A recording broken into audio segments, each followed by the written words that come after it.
Assalamu alaikum, everyone. Welcome to another session of Ask Dr. Saleem. Here in this series, we take your questions and we post them for Dr. Saleem.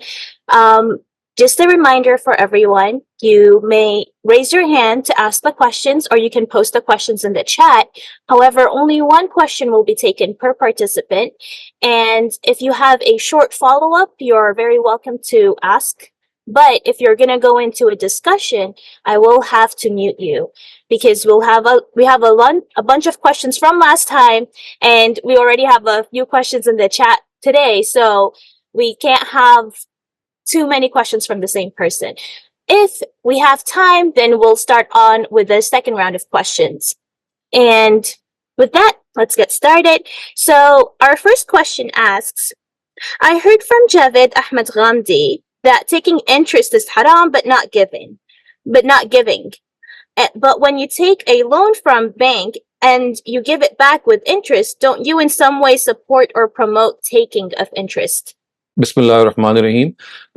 You see, you have to first understand the issue of interest as it has been explained in the Quran.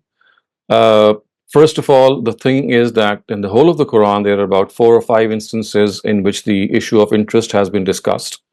And not at a single instance has the Quran prohibited or condemned the paying of interest. At all instances in the Quran, all instances, there is not a single exception. Wherever the issue of the riba or interest is discussed, it is always the charging of interest or the consuming of interest which is basically proscribed. And that is because the person who is paying interest, he is actually suffering an oppression because he's required to pay some extra amount over and above the amount that he has borrowed. So that is why the Quran has made it a point that people who are oppressing are the ones who are charging interest, and therefore they have to give this up. Now, as far as this question is concerned, that if you are paying interest and you are actually contributing to this whole scenario, it's not correct, because you see, you're not paying someone, or you're not paying interest simply because you are going to have your own interest or your own vested interest at stake. You were in need and you took a loan, and for that loan it was mandatory for you to return the exact amount, but on the contrary, you were charged with something extra. So this is like an injustice that you are suffering. So that is why the paying of interest has not been discussed in the Quran anywhere. Yes, there is a hadith narrative which has been the cause of this misconception, but if you look at the words of the hadith narrative, they have been grossly misinterpreted. The hadith says that, I mean, the popular translation of the hadith says that the person who is paying interest and the person who is charging interest and the person who is writing down the whole transaction and the person who is a witness over this transaction, all these three are equal. If you look at the Arabic words, the word which is generally translated as the person who is paying interest, the actual translation, if it is to be done a precise one, it is the person who is not paying interest, but a person who is bringing people to the interest, the lender, and he's acting like the agent of that person. So that is why the next two things which are prohibited are people who are writing down the whole transaction and people who are actually bearing witness. So all these people are basically abetting, or they are aiding the person who is in charge, who is the person who is the lender. So in order to translate this word in this proper context, it would be that a person who is charging interest, and all those persons who are abetting him, who are helping him, who are accomplices in their crime. And for that matter, the person who's paying interest is not at all an accomplice. The accomplice are people who in the form of a racket, they bring forth people who are potential borrowers, and then they arrange for writing it down, and then they arrange for witnesses over that document. So that is what the Quran is prohibited, and the hadith which I just explained. So in short, what we have to understand is that the paying of interest is not at all prescribed or prohibited in Islam. It's just the charging of interest. Thank you very much, Dr. Saleem. The next question asks, how do you convince parents to allow you to marry someone if they don't agree for that person? They have to be told that they don't have a right to stop their children in any way. I mean, this is a wrong advantage of their position that they are taking. And they must be asked that on what grounds are you stopping children from not exercising their own will? Remember, these are not no children anymore. They are grown-up adults. And every grown-up adult has been given the authorization and the authority to choose his life decisions or her life decisions. It could be marrying a spouse, it could be moving out or staying in some country or whatever place one wants to go. It's also choosing a profession. So all these things, they are left to the discretion of the person. And there, yes, there is one verse of the Quran which is generally misinterpreted once again, and people think that as per that verse, the Quran is giving the parents unlimited authority over their children, because generally that verse says, I'm going to translate it generally. First, the Arabic is "Fala takullahuma uffin wala tanharhuma," which means that don't say uff to your parents and do not scold them. So the word uff actually in Arabic language means don't show disrespect. But people who are generally not conversant with the Arabic language, they take the Urdu meaning of the word uff. And this is mostly the case with Desi parents because they have been brought up with this. So in Urdu, in the Urdu language, uff, yes, it does mean that you should not argue with your parents and you should accept them. But this is not the Arabic meaning. Remember, the Quran was not in Urdu, it's in Arabic. The Arabic meaning of the word uff is to don't show respect, to not to show disrespect and be impertinent in any way. This is only just one instance in which the Quran has, people use this Quranic verse to imply that parents should be obeyed at all costs. In the whole of the corpus of the Quran, there is not a single verse. This is the only verse which has been misinterpreted. Otherwise, all other verses, they clearly say, Wabil walidaini ihsana, which means that you treat your parents with kindness. Obedience to the parents is not an issue at all. And you have to be obedient to God, you have to be obedient to your conscience. That is, of course, understood. But as far as taking life decisions are concerned, you have to tell your parents that if they are trying to impose themselves, that then they should show some authority, some sanction from the Quran or Hadith. As I said, this is just one instance which is often quoted by the parents, and I've just explained that it has been misinterpreted. Thank you, Dr. Saleem. The next question asks, when the Quran says the further away mosque, referring to Masjid al-Aqsa, the Masjid al-Aqsa that we know today doesn't exist. This mosque has been created on the Solomon's temple, if I'm not wrong. Does it mean Quran was calling Solomon's temple the further away mosque? The word Masjid al-Aqsa, of course, is referring to the farther or the away mosque, and we know that, of course, it was not a built structure at that time. It had been raised down. But that doesn't mean that the mosque area, which had been demarcated for the mosque, was not there. So even if it was there in the form of a demarcated area, and in which most of the area of the temple had fallen down, and that is absolutely fine. So yes, it was referring to the Baitul Maqdis or the temple, even if it is not fully constructed. Thank you, Dr. Saleem. The next question asks, if a person prays to Allah to help them to make a decision, if he does everything, make dua, yet get divorced, and now regrets and desperately wants to go back to his ex-spouse, prays in tahajjud, what could it be? If he has divorced his wife and the iddat period has passed, all that he can do is, if the wife is willing, they can remarry. That's as simple as that, unless he has given more than one divorces. So we need to know what exactly happened. Otherwise, the recommendation of the Quran has always been that you just utter or pronounce a single divorce, so that if you plan to get together once again, you always have this chance. So once the ceremonial iddat period, which is like 3 months, it passes, you can marry again. Thank you very much, Dr. Saleem. That concludes all the questions from the last session. We'll move on to questions from this session. Just a reminder for everyone, only one question per participant. Please do not go into discussions, and you may ask your questions in either Urdu or English. If you'd like the answer to be in Urdu, please let Dr. Saleem know. Ahmed, please go ahead. Assalamu alaikum, Dr. Shehzad. Walaikum assalam. मेरी आवाज आ रही है पूरी तरह? Yes, you are audible. Doctor Shahzad, मेरा सवाल ये है कि खुदा को अगर खुदा को तो पता है ना कि अज़ल से, यानी पहले से, कि मेरे majority of the civilisation of human civilisations शिर्क में पड़ेंगे. हमें क़िसस अल कुरान में भी इससे भी यही साबित होता है कि बहुत से अक्सरियत पैगंबरों की जो امت تھے وہ شرک میں مبتلا ہوتے اور اسی کی بنیاد پہ ان کو سزا دی گئی تھی. تو اگر اتنا ہی شرک اتنا ہی انٹالریبل سن ہے تو خدا نے ایٹ دی فرسٹ پلیس اس دنیا کو بنایا ہے کیوں؟ یہ میرا سوال ہے. You would like your answer in which language? Urdu تو دیکھیں اس میں کچھ غلط فہمیاں ہیں. ایسا تو نہیں ہے کہ پوری دنیا شرک میں گرفتار رہی ہے. یہ ضرور ہے کہ جہاں انبیاء آئے ہیں وہاں پہ زیادہ تر قوموں نے شرک کیا ہے. لیکن دیکھیے شرک جو ہے وہ اللہ تعالیٰ نے کوئی کسی پہ امپوز نہیں کیا, کسی کو فورس نہیں کیا.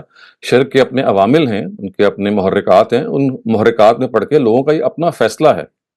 سو اللہ تعالیٰ نے تو دنیا جب پیدا کی تو اس لیے نہیں پیدا کی تھی کہ لوگوں کو جہنم میں ڈالیں گے. انہوں نے تو ابدی زندگی کے لیے لوگوں کو ایک موقع دیا تھا کہ آئیے آپ اپنی زندگی کو سنواریے اور میں آپ کو ابدی زندگی سے نوازوں گا.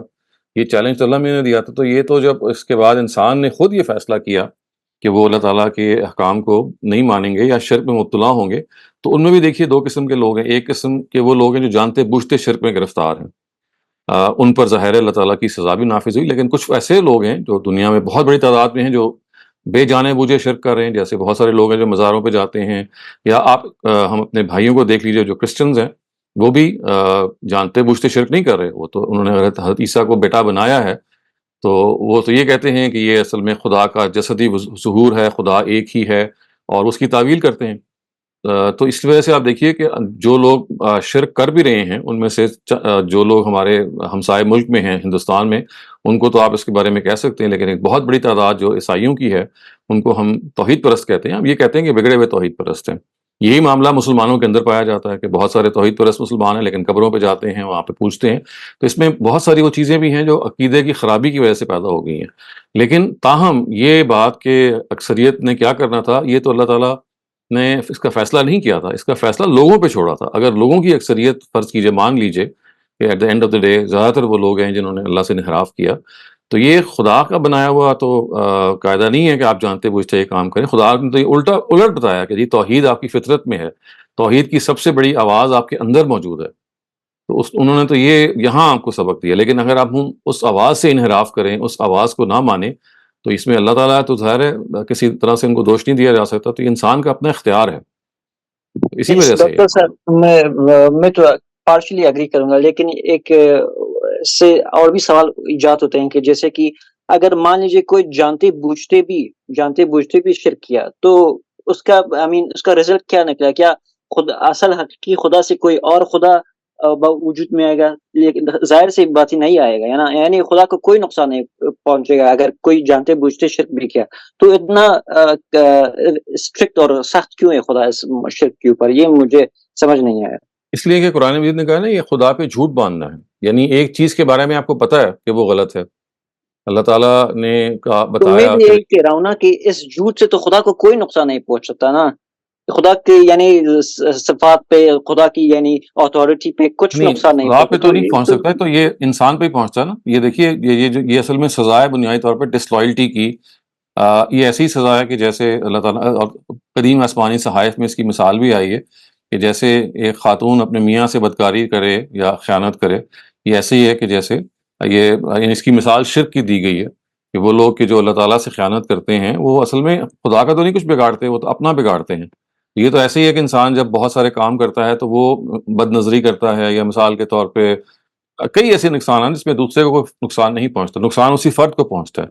تو اللہ تعالیٰ کی یہ سزا کی وجہ یہ نہیں ہے کہ اللہ تعالیٰ کو کوئی اس سے فرق پڑ رہا ہے. اللہ تعالیٰ کی سزا کی وجہ یہ ہے کہ آپ کے سامنے ایک حق آیا, اس حق کو آپ نے تسلیم کیا کہ ہاں یہ سچ بات ہے, لیکن آپ نے استکبار کیا, آپ نے غرور کیا, آپ نے کہا کہ میں نے نہیں ماننا. تو یہ اصل میں یہ آپ کی جو یوں سمجھ لیجیے کہ غلطی ہے اس کی سزا ہے. خدا کو تو اس سے نہ فائدہ ہو رہا ہے نقصان ہو رہا ہے. اس کو بالکل آپ الٹ بھی سمجھ سکتے ہیں کہ جو لوگ اچھے اعمال کر رہے ہیں اور اپنے اعمال سے اگر جنت میں جا رہے ہیں تو خدا کو تو کوئی فائدہ نہیں ہو رہا اس سے, یعنی ذاتی طور پہ تو کوئی فائدہ نہیں ہو رہا. تو فائدہ تو اصل میں فائدہ اور نقصان کا تعلق انسان سے ہے. Last point. تو اگر یہی لاجک اپلائی کریں تو اس حساب سے جو اگر کوئی مسلمان رشوت خور ہے جو ہمیشہ رشوت لیتا ہے لیکن مانتا ہے جانتے بوجھتے رشوت لیتا ہے, مانتا ہے کہ گناہ ہے, خدا کے یہاں یہ گناہ سب ہوتا ہے, تو وہ بھی اس طرح سے کفر اور شرک ہوگا نا. تو نہیں, یہ شرک نہیں ہے. دیکھیں یہ دونوں کی باتیں الگ الگ ہیں. शिरक तो कहते हैं अल्लाह की ज़ात में आप अल्लाह की तरह कोई और मौसर नहीं, यानी शख्सियत आपने कहा है जानते बूझते किया, तो ये नहीं नहीं कोई अगर जानते जानते बूझते बूझते रिश्वत तो भी असल लिया में उस तो चीज़ वो को भी शनी हद बनाता है नहीं। ना। देखें, एक चीज़ की जो गिरावट है, एक चीज़ की जो जैसे कहते हैं ना कि संगीनी है, उसमें इजाफा करता है जानते बूझते करना जो है। वरना एक चीज़ जो है मसलन आप अगर कर रहे हैं, रिश्वत का ताल्लुक तो असल में कि आपके आम लेन देन से अगर आप जानते बूझते झूठ बोल रहे हैं, जानते बूझते रिश्वत कर रहे हैं, गुनाह तो वो भी है, लेकिन उसकी संगीनी की नौयत वो नहीं है जो शिर्क के गुनाह की है। यानी वहां आप खुदा पर झूठ बांध रहे हैं और यहाँ आप एक बंदे से ज्यादती कर रहे हैं। तो खुदा पे झूठ बांधना तो ऐसे ही है कि जैसे आपने ये महसूस किया कि मेरा खुदा जिसने मुझे बनाया है, जिसने मुझे पाला है, जिसने मुझे दुनिया के अंदर इतनी नेमतें दी हैं, मैं उससे कुफरान करूं और मैं उसके बारे में एक रवैया अख्तियार करूं जिसके पास मेरी कोई दलील नहीं है। तो खुदा का जो आप पे एहसानात है और खुदा से जो आपके ताल्लुक के नतीजे में जो जुर्म है, उसकी उसकी नौयत बहुत मुख्तलिफ है उससे कि जो आप किसी फर्द से करेंगे। Thank you very much, शुक्रिया। Dr. Saleem. Our next question comes from Nazish. Assalamualaikum, Dr. Saleem. I wanted to ask you a question regarding Surah Al-Tahrim, the forbiddance. So I was studying the clear Quran and the study Quran, and it has both different translations, which I was quite surprised about. So it's talking about the Prophet's wives, Hafsa and Aisha, and they're warned of plotting against the Prophet. So in the clear Quran, it refers to the Prophet having honey and staying longer with his wife Zainab binte Jahsh. And yes, and in the study Quran, and Aisha being jealous. And then in the study Quran, it translates it as an incident of the Prophet having intimate relationship with the Coptic slave girl Maria. So they're very two different incidents, and I just wanted to know which one it is. I mean, I know in translations you can have variation, but this was like completely different incidents. Yeah. So please, I would like to know. So if you look at the text, I mean, the text does not mention any of these incidents. So these are basically interpretations of the exegetes, the mufassirun, the commentators. The Quran does not mention the issue of honey. The Quran does not mention Maria the Copt. So these are basically interpretations made by the mufassirun on the basis of some narrative that they have come across. Had the Quran wanted to divulge what happened exactly, it would have been very easy for God to say that such and such thing happened. All that we know from these incidents or these verses is that even the Prophet's wives, if they commit something which is against religion, they would be called to account for that. But what exactly did? There is no detail that we can find in any correct tafsir, any correct narrative, I would say. So most of these narratives are called tafsiri narratives, and they have a lot of discrepancies. They have a lot of weaknesses. And my advice is that something which is contradictory to the Quran, something which has discrepancies, we have to leave that alone. And what the Quran precisely mentions is that there is something did happen, but it did not expose whatever happened.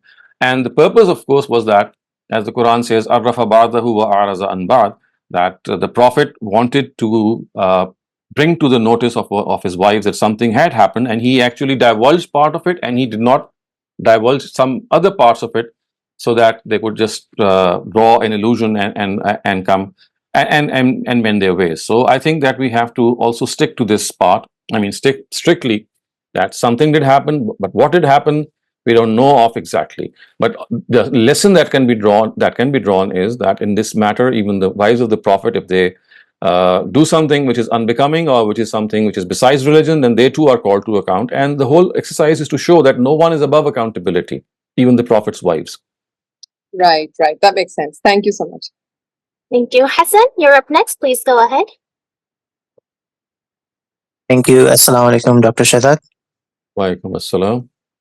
Dr. Shehzad, my question is regarding the repeated commandment in the Quran that says, obey Allah and obey the Messenger, which is typically interpreted as follow the Quran and follow the Hadiths. But my question is, instead of that interpretation, would it be reasonable or justifiable if someone says that since the Quran itself contains the Qul verses, where in many occasions God asked the Messenger to say, and he said, and people obeyed. So by following the Quran itself, aren't we obeying the Messenger as well, and already complying with that commandment of obey the Messenger? Yes, partly you're right. I mean, to regard Atiur Rasul to be implying a hadith is totally out of place. I mean, The time when the Quran was being revealed, there was no such hadith that existed. So basically, what is being said is that whatever the Prophet tells you, and this basically is referring to the established Abrahamic Sunnah. I mean, this is something which has been passed down to the last prophet from the previous, lineage of prophets, which are the Abrahamic prophets. So, like the prayer, for example, all worship rituals, all customs and etiquette, they have been passed down from previous prophets. So, basically, it is the authority of the prophet, and hadith is nowhere implied here. What is being said here is that you have to obey the authority of the prophet and you have to obey the authority of the Quran. Of course, when you are following the Quran, you're also following the Prophet, because the Prophet has given you the Quran. Basically, it's his authority on which we are accepting the Quran. But other than that, because he also has this authority in which he has given something which is independent of the Quran, which I just said is the established Sunnah of the Abrahamic prophets, or the Sunnat Ibrahimi as we call it. So it is basically referring to that. So can I just clarify? So it's basically Quran and the living Sunnah, the practicing Sunnah. Yeah, Is that enough? practicing, not hadith at all. Yeah. Thank you. Jazakallah. Thank you. Habiba Zafar, you're up next. Please go ahead. Sir, Assalamu alaikum. Sir, it is said that we can do wudu over nail polish when we have applied nail polish after doing wudu. But, masa application is for 1 day if we are at home. Masa over the socks is for 1 day if we are at home and 3 days if we are having a journey. So, for how long can we do masa over the nail polish? So, because basically this is an ishtihad, it should not be confined to 1 or 3 days. So, as long as you're wearing the nail polish, it's fine. You can do it as long as the nail polish is there, and once you reapply it, you can do, wuzu again freshly and then put on your nail polish. But as long as the nail polish is there, there are different periods for different types of nail polishes. So, because there are so many new products that are flashing over all over the world, so it does not confine itself to any number of specific days. As long as it is there on the nails, you can do wuzu over it. Sir, thank you so much. Jazakallah. Thank you, Dr. Saleem. Neha, you're up next. Assalamualaikum, everyone. My question is actually related to the daily practices. So basically, my husband has a shop and he sells mirrors and different types of decorations. So he's got a customer who, for example, if she's buying something for 10 Saudi riyals, she would ask him to make a receipt for 20 Saudi riyals. So we don't know why she's doing that, but we have this doubt that she might be employed by a person and she's showing the actual receipt, the fake receipt to the person and pocketing the extra 10. So in that case, do we tell her that we cannot do it? And is it wrong for us to make her that wrong receipt, or should we? And actually, it's like a common practice in the market as well. If the customer asks you to make a receipt that's of a higher amount, people usually do it. We tell her no because we think it's something wrong. It might be haram. It might be a guna. Or do we continue with it? Yeah, this is absolutely wrong. You see, the person or the buyer is faking a receipt. He or she would like to claim the expense from whichever company he or she might be employed in, or it could be some other reason. Could be taxation or something else. But the bottom line is, you just cannot change the exact happening. So you sold it for 10 riyals. The receipt has to be 10 riyals. How can it be a different receipt? It cannot be less. It cannot be more. It would be forgery on the part of the shopkeeper, the shop owner as well. He or she should not in any way cooperate in such instances, and tell the person clearly that as far as the receipt is concerned, it will be made of the exact amount at which the product is sold. Thank you very much, Dr. Saleem. Our next question asks, how can a common Muslim work for the end of prophethood? Please reply in Urdu. How can a common Muslim work for what? The end of prophethood. I'm sorry, I'm not able to understand this question. What does it mean? Okay, so for the person who wrote that, please clarify in the chat and I'll ask the question again. Rahman Ahmed, please go ahead. Yeah, thank you. Assalamu alaikum. So my question is that we all are striving to follow the correct religion that Allah asks us, or the Holy Prophet guided us, right?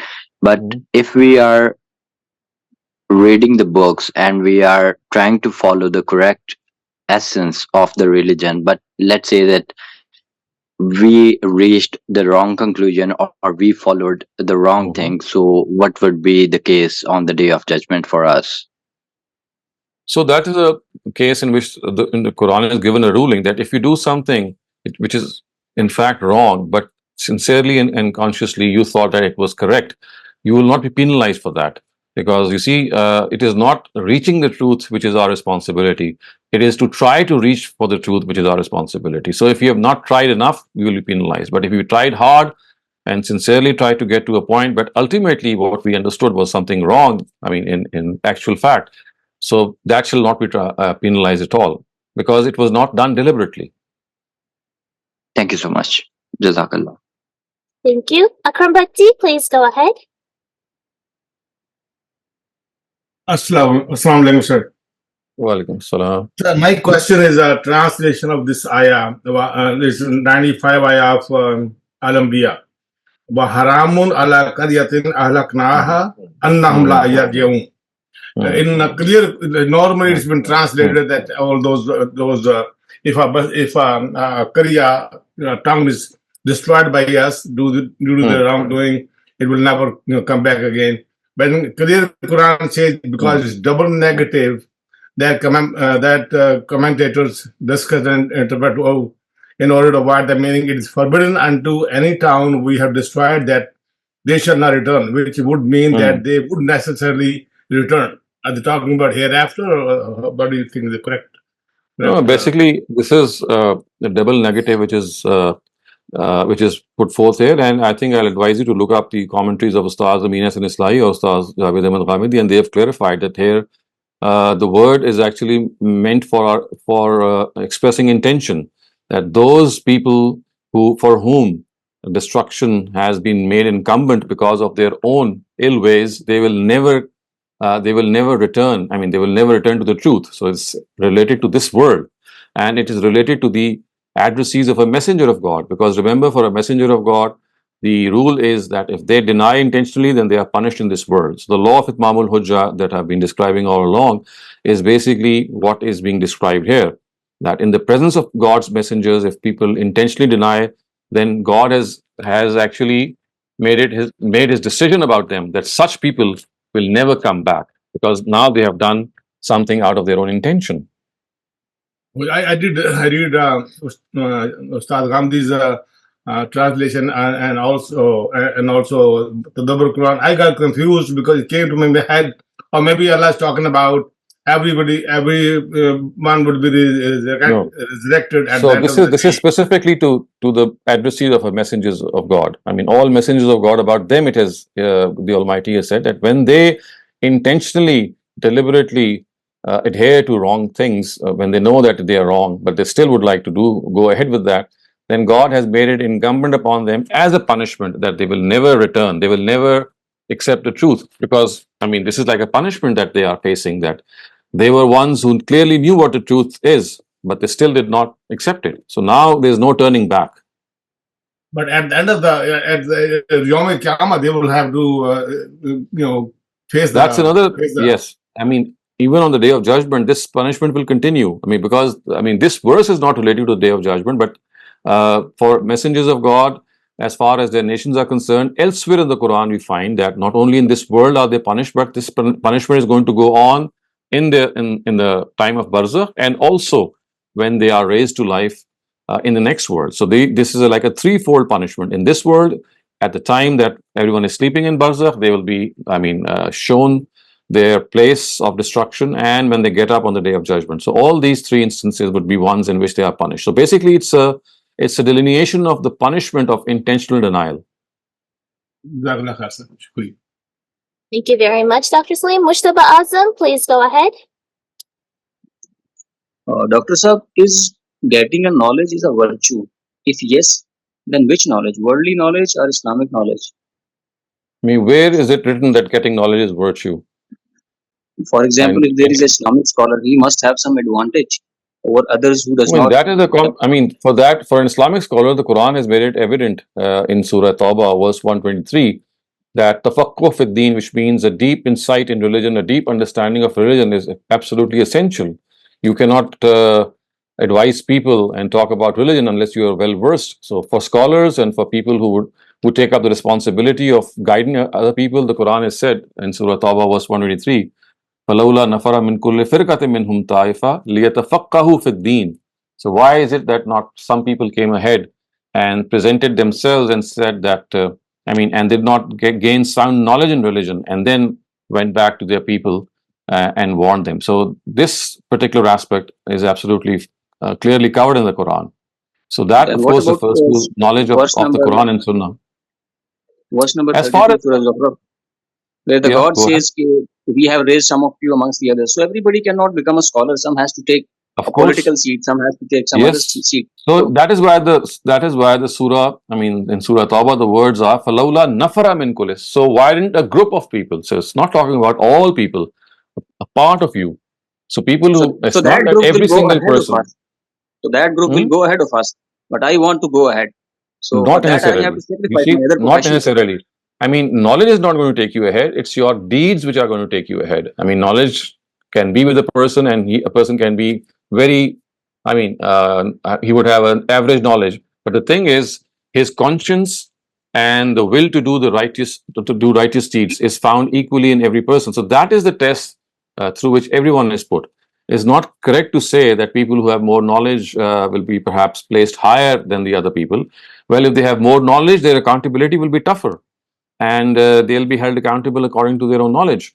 So people who are less knowledgeable, they have an equal chance to outdo them, because you see, it's not knowledge that's going to take you towards higher grades in paradise. It's basically how you follow and practice whatever knowledge you have.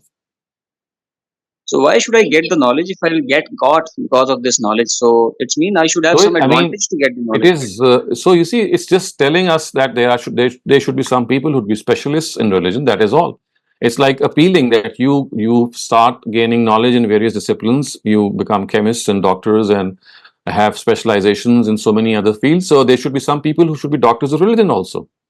It's all that the Quran is saying. It's not that everyone should become a doctor. It's just that it's like saying that, well, naturally you go towards various other fields. So would that you also come towards this also? Thank you very much, Dr. Saleem. Our next question asks, it's said that if a person recites 7 times in the morning and evening, حسبي الله لا إله إلا الله إلا الله هو عليه توكلت وهو رب العرش العظيم, then Allah keeps him safe from all sorrows, etc. during the day. Is it the 7 times recitation of this verse that counts, or is it the meaning that counts and the results in the safety? There is no authentic saying which says that if you pronounce these words, then you'll be in the protection of God. This is all made up. This is all concocted. You'll find that there was a period in our ummah about 1,000 years ago when all sorts of narratives were fabricated and concocted to make people, the people who were fabricating them, they had this intention that, well, people will utter these words, it will bring them closer to God, and at least it will create some proximity with the Almighty. So this intention was very noble, but for this, they devised that they would concoct narratives and say that they go all the way to the Prophet. So there is not a single narrative of such a sort that can be reliably traced to the Prophet. Protection of God is something, if you have to obtain it, then the best way is to read the last 2 surahs of the Quran, because the 2 surahs say that I seek refuge with you, O Almighty. A'udhu bi Rabbil Falaq, A'udhu bi Rabbin Nas. So this is like seeking refuge. But having said that, even if you recite these 2 verses or these 2 surahs, it doesn't mean that that protection cannot be in any way compromised, because if God wants, something can happen to you. You can fall sick, you can go through an accident. So all these things, they can happen even if you recite these verses of the Quran. So all that they do is that they connect you to God. They make you realize that God is our only protector. God is the only one that whom we should turn to. But it doesn't mean that it's like a magic or something which has surrounded you. Once you utter these words, and nothing bad will happen to you. So the Quran has said that even when something bad happens to you, it is always by the will of God. Bi-iznillah. It happens because God then lets that protection, lifts that protection, and then let that thing happen, because as these things happen for our own trial and for our own test. So at times God lets these things happen. So we must not think that uttering words is going to is something of a magic, it's like an abracadabra, in which we are, if we utter this mantra, then we'll be in the safe protection of God. It's not like, it doesn't work like that. Thank you very much, Dr. Saleem. The next question asks, एक आम मुसलमान खत्म नबूवत के लिए कैसे काम कर सकता है, क्योंकि अक्सर उलमा से सुना है कि खत्म नबूवत पर पर्दा डाल देना पर मुसलमान पर फर्ज है. I mean, the best thing is that the finality of the Can you Prophet please of reply God. in Urdu? Okay. So इसका मतलब सिर्फ ये है कि आपको अपने पैगंबर के बारे में कुरान मजीद में इत्तला दी है कि वो आखिरी नबी हैं, उससे बाखबर होना चाहिए कि वो खातम नबीयीन हैं, कुरान ने इनको कह दिया. आपको कोई इसके लिए कोई तहरीक नहीं चलानी, आपको कोई इसके लिए लोगों को बुरा भला नहीं कहना. आपके अपने गाइडेंस के लिए, आपकी अपनी तदरीस के लिए, आपकी अपनी हिदायत के लिए कुरान मजीद ने बता दिया कि नबूवत ख़त्म हो गई है. नबूवत शुरू हुई थी हज़रत आदम से, वो ख़त्म हो गई है हज़रत मोहम्मद सल्लल्लाहु अलैहि वसल्लम. और बस ये एक इत्तला है जो आपको दी गई है ताकि आपको पता चल जाए कि अब अल्लाह ताला के नबूवत के खात्मे के बाद कोई नबी नहीं आएगा, और कोई अगर ये दावा करता है तो वो गलत दावा होगा. Thank you very much, Dr. Saleem. Saif Farouk, please go ahead. Assalamu alaikum, Dr. Saab. Hope you're well. Walaikum assalam. Yes, Okay. alhamdulillah. Yes. Actually, I have a couple of at least two questions. First is basically. Saif, I'm sorry, you can only ask one question per round. Okay. Okay. Acha, okay. I know that mortgage is, house for buying a house is allowed, of course, as per the understanding of, Al-Mawrid. So what if I, instead of, if there is an option of personal loan, getting a personal loan to buy a house, let's say it's, available on a very low interest, and there is hardly a paperwork involved in personal loan. So is it also okay if a person can get a personal loan to buy a house? In case, you get the amount, Yes, let's I say understand. Yeah, X amount, I understand. and that, yeah. So you think is that allowed? I Because mean, it's especially equally fine. You see, it's equally fine if you are getting a loan. I mean, you're getting a mortgage. That's also a form of a loan, but you're now getting an asset instead of hard cash. So it's entirely your choice. Both are legally and Islamically perfectly okay. It's your own sweet choice. If you'd like hard cash so that you can buy something yourself, that's also fine. And if you'd like arrangement with the bank in which it finances your house, that's also fine. So it's basically your choice. Inshallah. So there is no issue. All right, sir. Thank you. Okay. Javed Ishrat, please go ahead. And for those who have second rounds of questions, who have further questions, you can raise your hand again. Though, looking at the time, I don't think we'll have enough time for everyone. Javed Ishrat, please go ahead. Yes, assalamu alaikum. अभी वालेकुम कुछ दिन पहले अस्सलाम. हमने एक programme सुना था आप ही के मदरसे से, यानी कि आप ही की ऑर्गेनाइजेशन अल-मवारिद से. उसमें तवातुर का जो जिक्र हुआ था कि ये शिया जो नमाज पढ़ते हैं 3 वक्त की नमाजें, ये तवातुर इंडिया से इनके पास आया.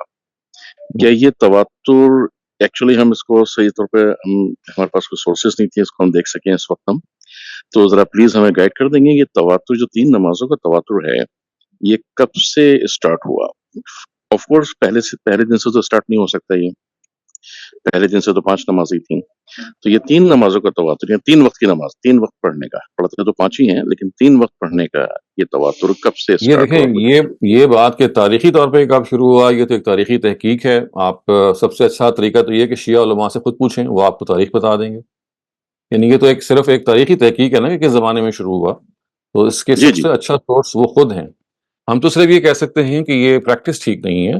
नमाजें 5 ही हैं. उन्होंने वो भी 5 ही समझ के पढ़ते हैं, लेकिन वो 2 को परमानेंटली उन्होंने कंबाइन कर दिया है, ज़ोहरैन और मगरिबैन कह के. तो हम तो इस पे कुछ कलाम कर सकते हैं, लेकिन तारीखी तौर पे तो ये एक ऐसी मालूमात है जिसकी सबसे बेहतर जो मसूल या माखज़ हैं वो खुद शिया उलमा हैं जिन्होंने इस प्रैक्टिस को अपहोल्ड किया हुआ है. आप उनसे पूछिए.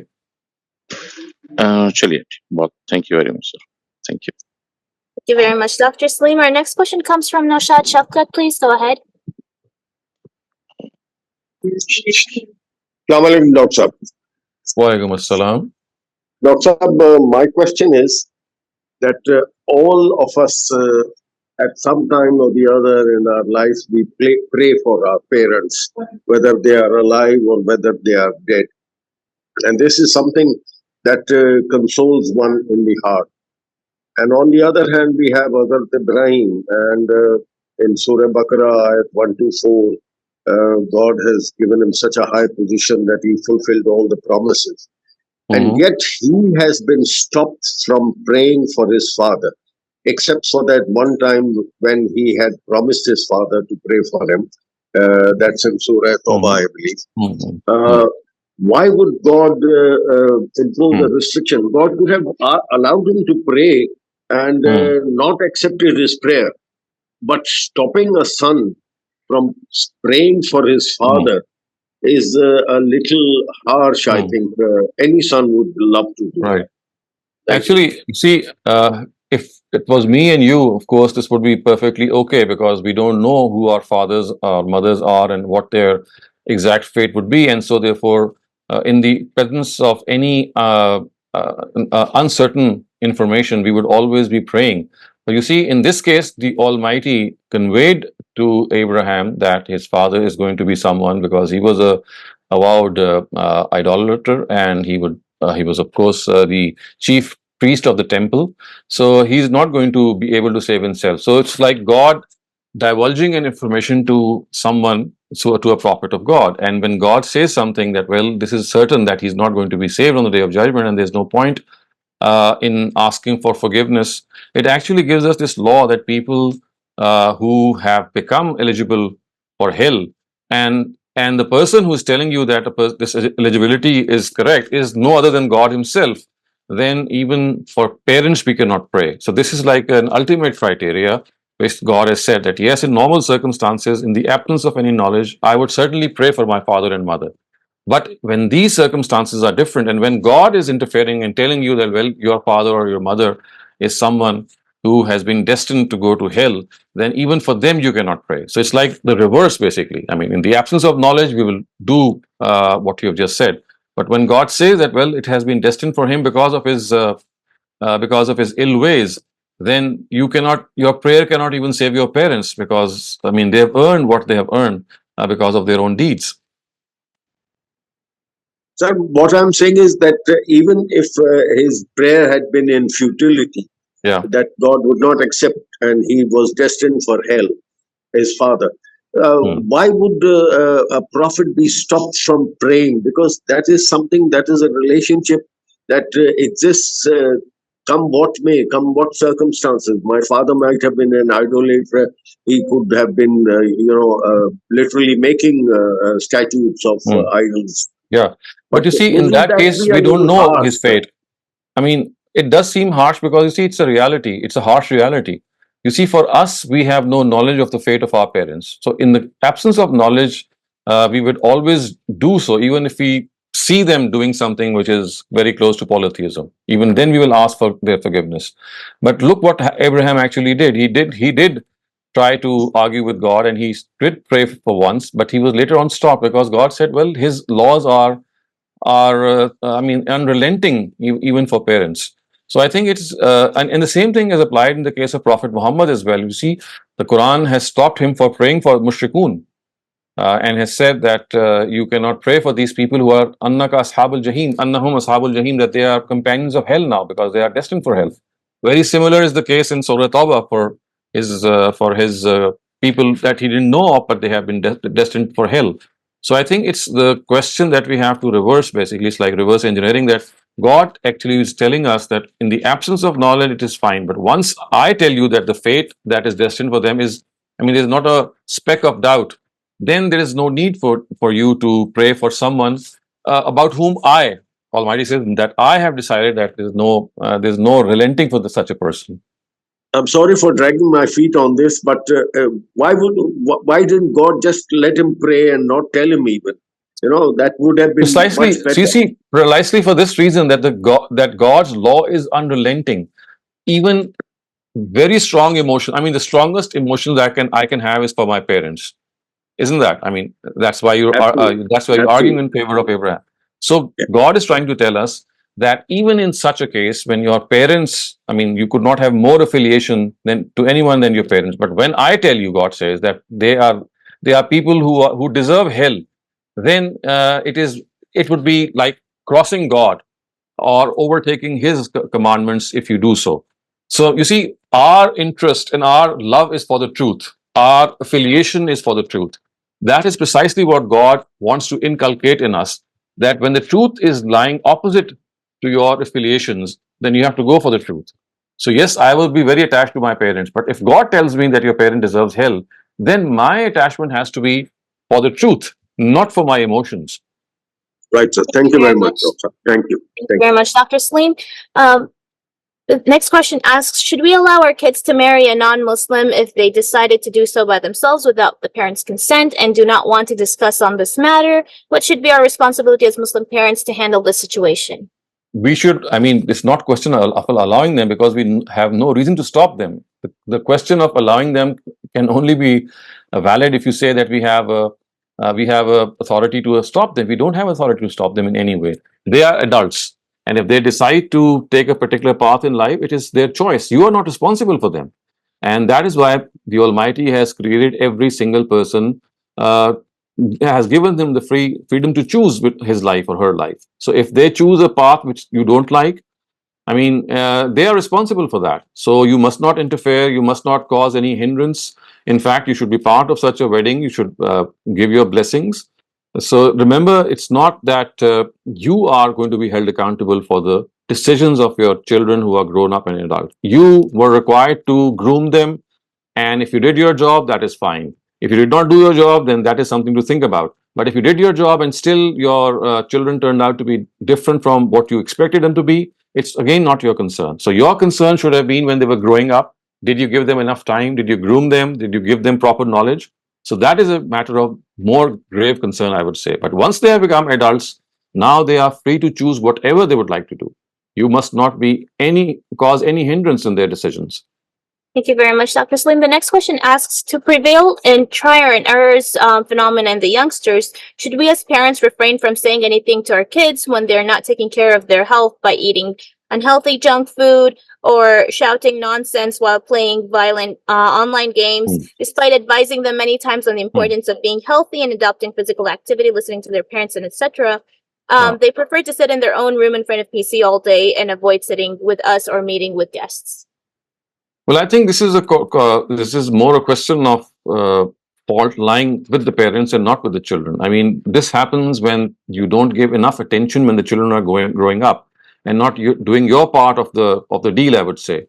So if you are absentee parents, this is what generally happens. Your children, at times, they don't listen to you. They have their own mind. I mean, yes, this does happen at adolescence when every child is going through a particular phase, and he or she is headstrong and would like to do what he or she faces in life and would like to take a decision of. But other than that, I again would say that parenting is an art, and it is often when we lose our children, or in any way we are not able to see that they are doing the right thing, that suddenly we realize that we have to do something. So you see, we have to be parents who are present all the time during the time that they need these nurturing advice. But once they are in a particular quandary, I would say, then it has to be very wise handling on the part of parents. And there's no rule of thumb. I mean, there are different scenarios and different situations. At times you have to lure them. At times you might fix a price for them. At times you might give an incentive to them. At times you can show your own cold shoulders. You see, these are different techniques. It all depends what the age of the child is, also depends on the atmosphere that he's living in and the peer pressure that he or she might be facing. So there are a number of things. So unless absolutely more information and very clear picture is given, no precise advice can be given. But in the absence of that, as I said, you have to deal with your parents with your children in a very wise way without causing them to show disgust on you or talking back to you, because you see, this is how you have to deal with them. So dealing with your children is an art, and you might like to listen to a few of my talks which I have given on parenting, which Mariam may provide you. So in those talks I've tried to actually, I've done a series, if I'm not forgetting, on this topic as well. in which you are able to talk to your young ones in a way, especially if they're living in a Western culture, that how you can, put across your own your own view without actually making them repulsive to it, and at the same time not be repetitive. Thank you very much, Dr. Saleem. Abdurrahman, please go ahead. And please note, everyone, that we only have 10 minutes remaining. So for the second round of questions, those with raised hands, please keep your questions very concise. Abdurrahman, please go ahead. Assalamu alaikum, Dr. Saleem. Well, Sir, I had a question with regards to hadith. I mean, like on hadith, there are many conditions kept. Like in Mizan, there are 8 principles of accepting hadith. Like it should be within the framework of Quran, and hadith is not an independent source of religion, all those stuff. So why we should take hadith seriously? I mean, I might sound like a hadith rejecter, but I'm asking like, why we should give value to hadith in Islamic discourse or Islamic studies? So you see, it's prophetic knowledge. I mean, it's like the greatest scholar of religion talking to you. And yes, you have to investigate whether what has reached you is correct or not. So if you are giving importance to any other scholar, for example, if you're giving importance to Abu Hanifa or to Shafi'i, or let's say amongst later scholars to Abul Kalam Azad or to Amin Islahi, then it is all the more befitting that you give your some more attention to someone who is a scholar of religion. So basically, it's his knowledge that is being given to you, and the only thing that you need to be sure of is that it has reached you safely, and there is no nothing of the sort of forgery involved in it.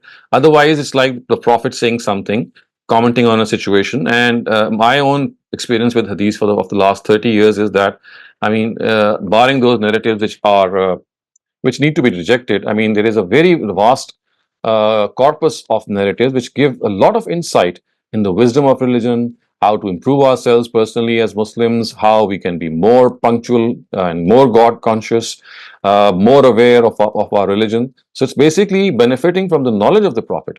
That's why, it's a very important thing. But remember, as you said, it's not an indispensable part of religion, because religion is enshrined in the Quran and Sunnah.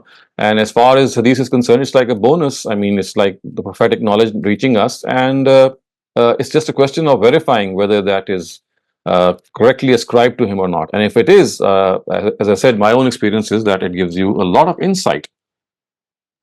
Sir, I just had a follow-up on that. Like, my question originally arises from this place. Like, how do we know that this hadith is finally verified? Because it's a developing science, right? What Imam Bukhari did is different from what Ibn Baz is doing, what Albani is doing, right? So it's a developing science. So we can we able to be sure that this has reached final verification of any hadith? We can never be sure about even the Quran's interpretation if you take that as a yardstick.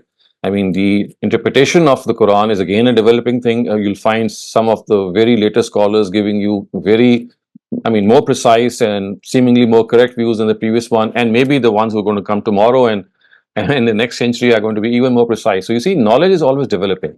So we don't stand on absolute knowledge. What we stand is relative knowledge, which means that what I consider correct as today, as far as my knowledge is today. So I am responsible from what I have today. I'm not responsible.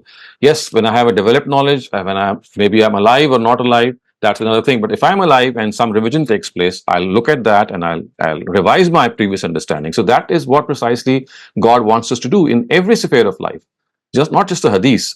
As I said, the Quran's interpretation is also developing. So for us is that we have to find out the truth until our own times. We just cannot go into the future, but from the past right up to our times, yes, that is a possible thing, and that is what God, would like us to do. He would not like to, be perfect in any case. So what I consider correct today is what I'm responsible of. Thank you very much, Dr. Thank you, sir. Neha, please go ahead. My question was regarding the hijab. I wanted to ask, to do a hijab, is it okay if a girl is wearing loose baggy jeans, like modest clothing, an overcoat over her t-shirt, or does she have to wear an abaya? Is abaya compulsory to do the hijab? Not at all. Not at all. If you look at the Quran, we've been discussing this sphere of Islam a number of times in these sessions, and also separately we've talked about this. Abaya is just a form of a dress which is recommended in certain parts of the world. I mean, the Quran does not even use this word. In fact, the Quran doesn't even use the word hijab ever in the whole corpus to imply your head covering. Other than that, what the Quran says is that you need to wear dress in a way that it does not expose your cleavage, it does not expose your private parts, and for that you can wear a loose dress, any baggy dress or any loosely covered dress. And as far as covering your head is concerned, this is only compulsory when you have made up your hair, when you have embellished your hair, which means that you've added something to it. Otherwise, if you've just combed your hair or maybe just in a normal way, yeah, then even covering the hair is not an obligation. It's a recommendation, yes, but in the absence of any embellishment, it's just a recommendation, it's not an obligation. But when you've embellished your hair, then it is essential to cover it. And as far as the rest of the body is concerned, if you wear a loosely covered dress, that is fine. Thank you very much, Dr. Saleem. Hassan, you're up next. Please go ahead. Thank you. Dr. Shehzad, there is a difference of opinion on whether all prophets are messengers or all messengers are prophets. Is there a clear proof from the Quran that tells us which one is true? There is no difference of opinion. Every single messenger was a prophet. The reverse is not true. As far as the fact is concerned, messenger or the word Rasul, and if you look at the word prophet and you translate it as Nabi, then it's like saying that all Rasuls are Nabi, but all Anbiya or all Nabis are not Rasuls, because Rasul is like a higher cadre in prophets. So it's like saying that, I mean, look at the example from let's say from the army perspective. Let's say there's a soldier and there's a general. So all generals are soldiers, but all soldiers are not generals, because general is a soldier of a higher rank. In a similar way, Rasul or a messenger has a one step ahead of the prophets of God. That is what we know from the Quran. And the difference in this regard is that these messengers or the Rasul, they decide the fate of their nation in this world. They deliver the truth on behalf of God, and if their nation collectively denies that truth, which means intentionally denies that truth, then they are punished in this very world. In the case of the prophet of God, this doesn't take place. I mean, yes, they deliver the truth, but the punishment of their nation doesn't take place in this world. Thank you. Rahman Ahmed, please go ahead. Yeah, thank you. So, if a person accepts Islam, is it mandatory for him to uh, present it to his parents as well, or is it okay, especially when he doesn't have that much connection with them? You see, as Muslims, the Almighty says that, if we are scholars, of course, our responsibility is different. But for a common man, the Almighty has described responsibilities in Surah Asr, which means that in our immediate surroundings, it is our responsibility to divulge the truth that we know to people whom we know and about whom we know that they listen to us. So if you think that your parents are not going to listen to you or there's some disconnection, then you should first mend that connection and then think of communicating them what you would like to communicate to them. Otherwise, communication is the first thing that it's like a barrier. If you've not broken the barrier, then there's no use crossing it without any objective. So it has to be understood that the Quran has said, "Zakkir in naf'at zikra," that you remind people and you can talk to people if it is going to be beneficial for them, if they are open to listen to you. If they're not even willing to listen to you, then you should first, mend that part of that communication gap. And once that is done, then the Quran says that it is your responsibility to communicate the truth in your own surroundings. It could be your colleagues, it could be your friends, and then again, not at the pedestal that you place yourself as a scholar of religion, but all, like basic truths, like for example, reading the Quran. You can talk to your children or your parents or your colleagues that this is something that we should do. Or if you see someone lying or doing something which is unjust, you can perhaps take him to one side and give your own advice. So these are like simple truths that you can communicate to your surroundings. But as far as a proper scholarly, I would say, teaching is concerned, so that basically is the responsibility of scholars. For a common man, the responsibility is to communicate whatever you know, whatever basic things you know, to your surroundings, and that too, if those surroundings are conducive to accepting what you say. Thank you very much, Dr. Thank you. Saleem. Last question that we can squeeze in. What was the system in which the caliphs were chosen? Was the same system applied every single time a new caliph was chosen? So we can say that in the first four caliphs, the rightly guided caliph, this system was in vogue, that the caliph was chosen from the majority party. So if the party, which was the Quraysh, which enjoyed the confidence of the majority, they were the ones who were chosen. And it's this exactly the same. The Quran calls it shura, although it does not give it this precise name. It calls it consultation. But if you look at modern political systems, then what we call democracy is exactly the same thing, that you choose, people are free to choose their rulers, and if there is a difference of opinion, then the majority party prevails. So this is exactly what happened, and what the Quran has actually advised in Surah Shura, and the first four caliphs also followed that.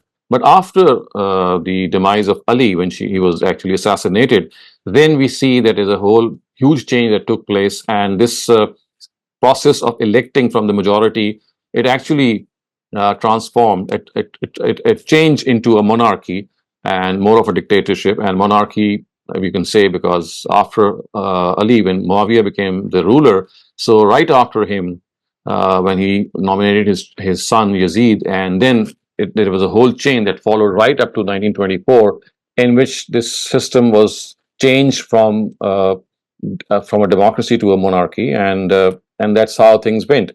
But in the first 30 years of Islam, this was strictly adhered to.